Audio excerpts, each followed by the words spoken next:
Welcome to the Double KO Late Night Show.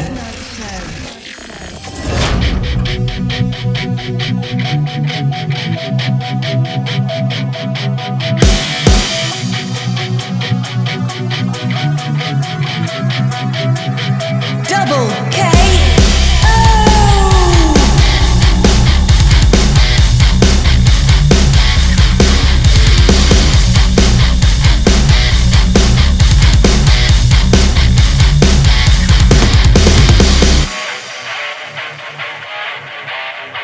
Wi-Fi warriors, come out and play!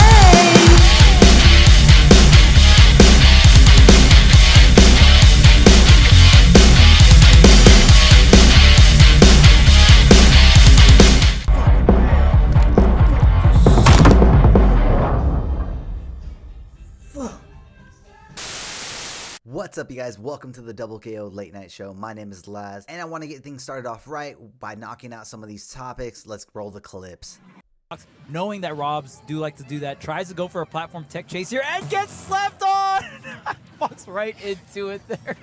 Oh no, don't die for it. Don't lose the stock for it, man. Not like this, Rob, please. Oh, H-Box is lurking! Please? Oh no. Twirling with the down smash, the forwarder to finish off. There's no gas left, and the rest to get the trap. H-Box continues the edge guard and ends it with the frame trap. What a play! If you're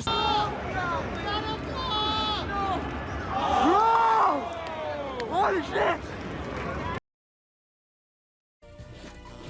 Double KO.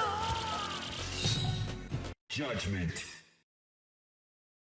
どっちやこれ。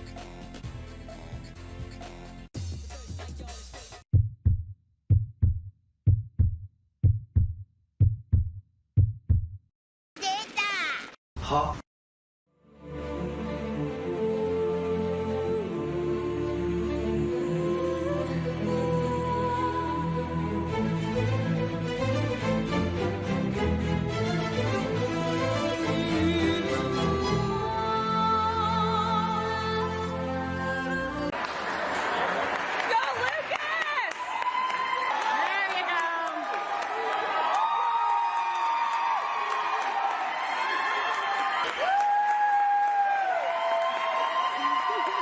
Come here. Oh, man. Sorry about that. We got aggressive here. Let me help you with Ooh.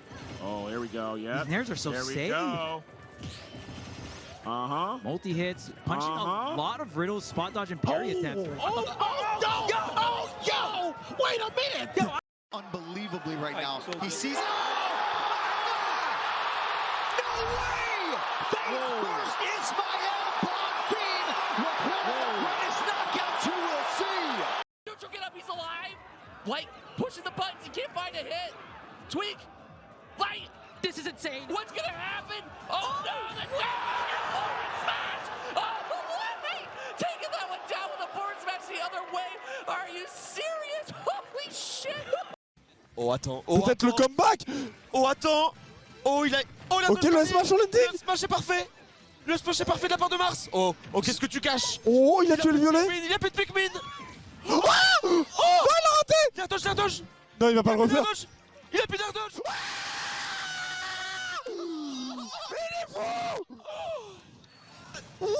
We had a great weekend in MMA and FGC. Let's go ahead and start off in the MMA department with some BJJ. Pat Shigoli, if you are not aware or know too much about him, he's a 16-year-old that's been competing with a lot of the big boys out there. And when I say big boys, I mean the black belts and everyone else.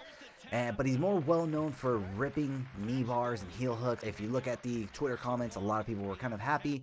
They actually went to the extent of saying that they were hoping that he got hurt himself, so he kind of learns what he does to other people. Thankfully, he didn't, but he did get humbled and lost in his last match. Following with injuries, we have Mikey Musumeci. I don't even know if I said his name right. Mikey competed in the One Fighting Championship recently, and he won his most recent match by the Mikey Lock, which is a very, very tight, very painful knee bar. He ended up tearing the MCL, ACL, meniscus of his opponent and sending him to the hospital. Very, very gruesome stuff. Now let's go ahead and take a swing into the FGC side of things. Genesis 9 So Genesis 9 happened over the weekend.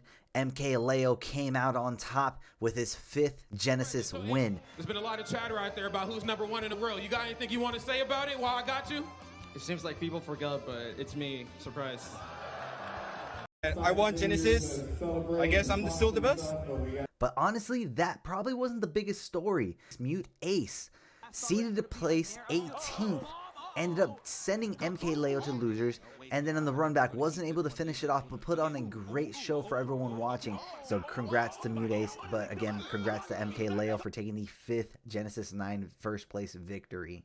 Now let's go ahead and kick it back into the MMA department. UFC 283 happened over the weekend, and it was a great card from beginning to end. There was not a disappointing fight in the bunch at all.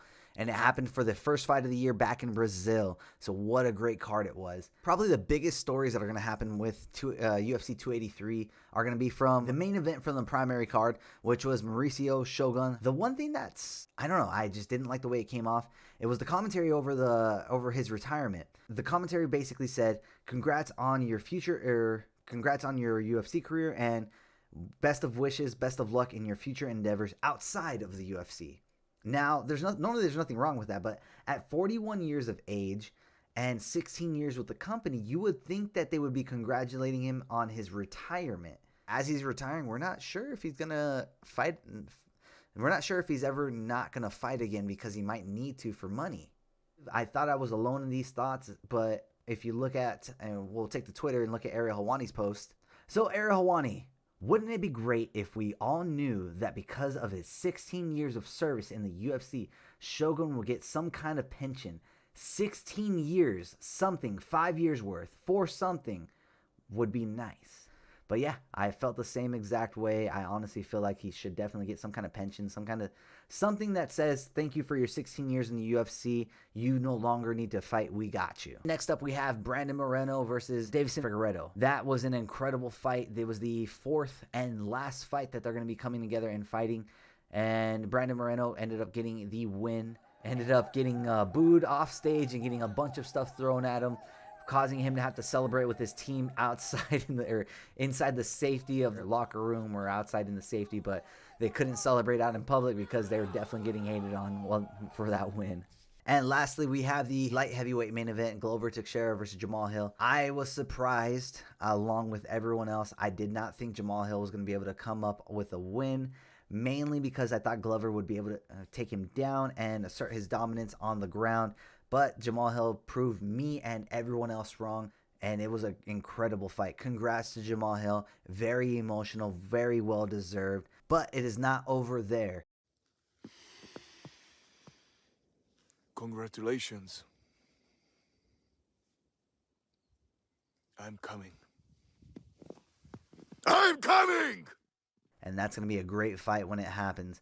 That's one of those ones where I do not know who will be able to take it. I know it's going to be a banger, and we cannot wait till he's healthy and recovers so we can see this fight. Lastly, I'm going to come up with these closing thoughts. Kind of want to get what you guys thought about Genesis 9 and Mute 8's performance. Do you guys think that Peach is much higher of a tier than what we are normally giving Peach? Do you think it's just Mute 8 being an incredible player and putting Peach back on top? So what are your guys' thoughts? I personally think that Mute Ace did an incredible job, and Daisy's well placed, probably within the top 15. I don't think Peach and Daisy are top 10, but I know Mute Ace is an incredible player, and definitely putting Peach and Daisy on the map. Now that Mute Ace is kind of representing for Peach and Daisy, we're kind of seeing it a lot more. We also have our own player here in Vegas, Jojo, that if he traveled would be doing numbers. But if you are paying attention to the Vegas local scene, you can definitely catch him here. And lastly, I wanted to talk about the UFC buying the exclusive rights to ADCC. That definitely puts BJJ on the map, no-gi BJJ on the map when it comes to the Gordon Ryans and everyone else. ADCC, if you guys do not know what it is the world's most prestigious and biggest no-gi grappling competition. So now that ADCC is going to be exclusively played on UFC Fight Pass, what do you guys think? Is that a bonus? Is that hurting? So let me know what you guys think down in the comments. All right, you guys. So I want to go ahead and end the video right there. Definitely let me know what you guys think. Thank you for watching. I'm going to go ahead and sign out. Peace.